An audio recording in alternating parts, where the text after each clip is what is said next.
Olá, seja bem-vindo mais uma vez ao canal Contos de Aruanda. A todos vocês que assistiram nossos vídeos, deram seu like, a minha eterna gratidão. Continuando a falar sobre Umbanda, hoje nós vamos falar sobre os médiuns de Umbanda. E aí você deve estar se perguntando, somente a Umbanda tem médiuns? Não, todos nós, segundo o Espiritismo, temos a mediunidade. Isso vai do menor grau até o mais elevado. O que isso quer dizer? Que a partir do momento que você tem a capacidade de se comunicar com o divino, você também é um médium. E isso todos nós, seres humanos, temos.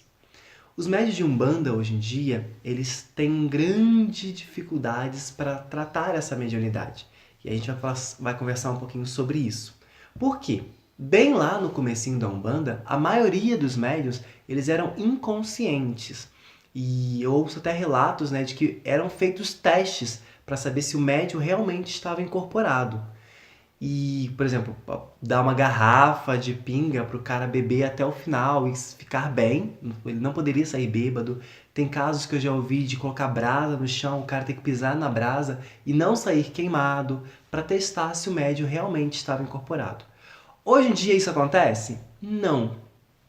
O tipo de mediunidade foi mudando porque a espiritualidade percebeu que nós temos mais conhecimento e nós temos que usar deste conhecimento para ajudar o próximo. Então, hoje em dia, a maioria das pessoas, dos médiuns de Umbanda, tem uma mediunidade mais consciente.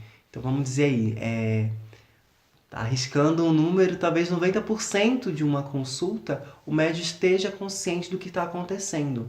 Quando é algo muito específico que o médium não pode ter conhecimento, por alguma razão pode impactar nele ou no trabalho do consulente, aí a espiritualidade vai lá e apaga aquele momento da memória do médium. Mas fora isso, geralmente a gente está muito consciente. Isso tem dois aspectos. Uma vez eu estava conversando com uma moça espírita e ela estava me explicando a diferença do espiritismo e da Umbanda, o espiritismo e o kardecismo. O que ela argumentou? Que o kardecismo ele cuida muito mais do lado moral do médium do que propriamente das pessoas que estão indo lá para serem ajudadas.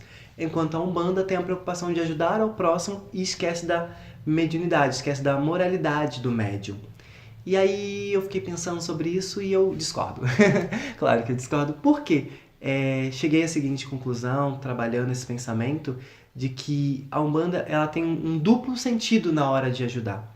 Primeiro, a capacidade do espírito do guia de Umbanda tá auxiliando alguém, ajudando alguém que está ali naquele momento, e com base naquela ajuda para a pessoa, ele está moldando a moral do próprio médium. Por isso, a necessidade da gente ficar consciente. Porque ao mesmo tempo que você está ajudando, você está sendo ajudado. E esse impacto é muito importante para que a gente possa crescer na espiritualidade e evoluir.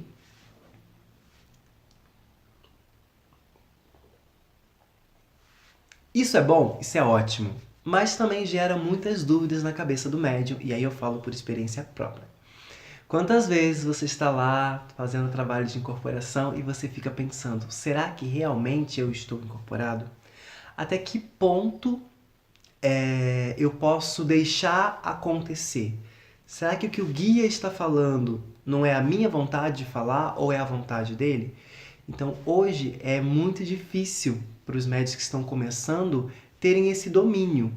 E aí eu fico muito triste porque muitas vezes você vê um médico que em 3 sessões já, começando agora, já está querendo dar consulta, já está querendo saber nome e identidade, está querendo riscar o ponto, que são coisas que a gente vai falar mais pra frente.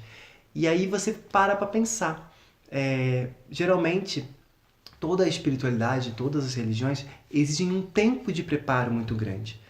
Um padre ele não vira padre da noite por dia, um monge não vira um monge da noite pro dia. São anos de estudo, são anos de preparo. E aí é o que falta hoje em dia nos médiuns de Umbanda, exatamente a paciência de querer estudar, a paciência de querer praticar e não tomar a frente. E isso é muito preocupante porque estão se formando médiuns que do nada querem já dar consulta e não sabem nem o que estão falando.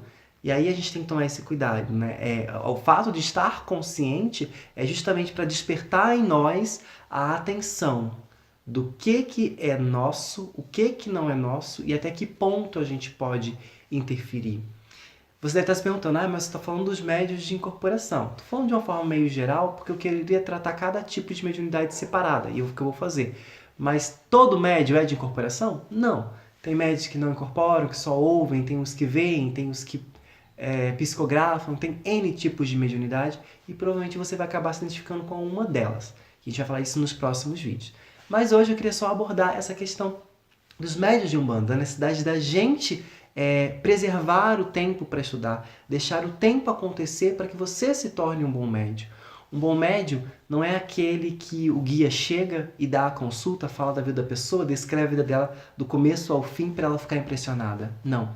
O bom médio é aquele que tem a moral em alta, que respeita o guia, que respeita a espiritualidade, que respeita a religião que segue e, acima de tudo, respeita os outros. Tem consciência da caridade e respeita os outros.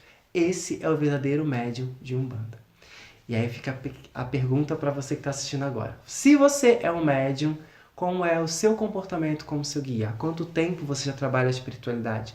Qual o seu caso de sucesso que você gostaria de contar aqui pra gente? E se você não é um médium Umbanda, tem curiosidade, manda sua pergunta, manda sua dúvida que a gente vai responder. Essa foi uma abordagem inicial sobre a mediunidade. A gente vai falar mais sobre esse tema, mas por hoje é isto. Agradeço imensamente a todos vocês que acompanharam o vídeo até o fim. Minha eterna gratidão e até o próximo vídeo.